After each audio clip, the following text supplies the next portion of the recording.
the first book of the Holy Bible, or the Tanakh, we start in Genesis. The Lord's covenant with Abram. After this, the word of the Lord came to Abram in a vision. Do not be afraid, Abram. I am your shield, your very great reward. But Abram said, Sovereign Lord, what can you give me since I remain childless, and the one who will inherit my estate is Eliezer of Damascus? And Abram said, You have given me no children, so a servant in my household will be my heir. Then the word of the Lord came to him. This man will not be your heir, but a son who is your own flesh and blood will be your heir. He took him outside and said, Look up at the sky and count the stars. If indeed you can count them, then he said to him, So shall your offspring be.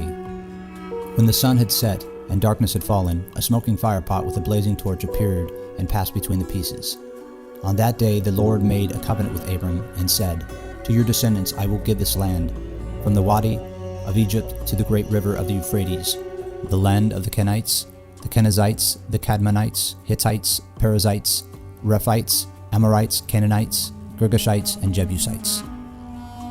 Hagar and Ishmael. Now Sarai, Abram's wife, had borne him no children, but she had an Egyptian slave named Hagar. So she said to Abram, The Lord has kept me from having children, so go sleep with my slave. Perhaps I can build a family through her. Abram agreed to what Sarah said, so after Abram had been living in Canaan 10 years, Sarai, his wife, took her Egyptian slave Hagar and gave her to her husband to be his wife. He slept with Hagar, and she conceived. When she knew she was pregnant, she began to despise her mistress. Then Sarai said to Abram, You are responsible for the wrong I am suffering. I put my slave in your arms, and now that she knows that she is pregnant, she despises me. May the Lord judge between you and me. Your slave is in your hands, Abram said. Do with her whatever you think best. Then Sarai mistreated Hagar, so she fled from her. The angel of the Lord found Hagar near a spring in the desert. It was the spring that is beside the road of Shur. And he said, Hagar, slave of Sarai, where have you come from, and where are you going? I'm running away from my mistress Sarai, she answered. Then the angel of the Lord told her, Go back to your mistress and submit to her. The angel added, I will increase your descendants so much that they will be too numerous to count. The angel of the Lord also said to her, You are now pregnant, and you will give birth to a son. You shall name him Ishmael, for the Lord has heard your misery. He will be a wild donkey of a man. His hand will be against everyone, and everyone's hand against him, and he will live in hostility towards all his brothers. So Hagar bore Abram a son, and Abram gave the name Ishmael to the son she had born. Abram was 86 years old when Hagar bore Ishmael. The covenant of circumcision. When Abram was 99 years old, the Lord appeared to him and said, I am God Almighty. Walk before me faithfully and blameless.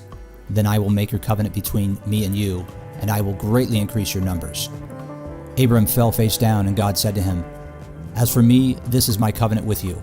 You will be the father of many nations. No longer will you be called Abram. Your name will be Abraham. For I have made you a father of many nations, and I will make you very fruitful. I will make nations of you, and kings will come from you. I will establish my covenant as an everlasting covenant between me and you and your descendants after you for the generations to come, to be your God and the God of your descendants after you. As for Sarai, your wife, you are no longer to call her Sarai. Her name will be Sarah. I will bless her and will surely give you a son by her.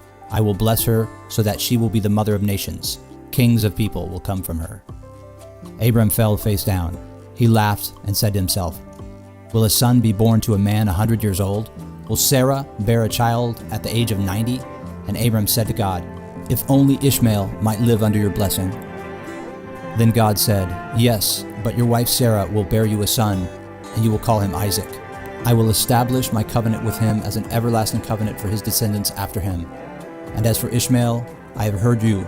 I will surely bless him. I will make him fruitful and will greatly increase his numbers. He will be the father of 12 rulers, and I will make him into a great nation.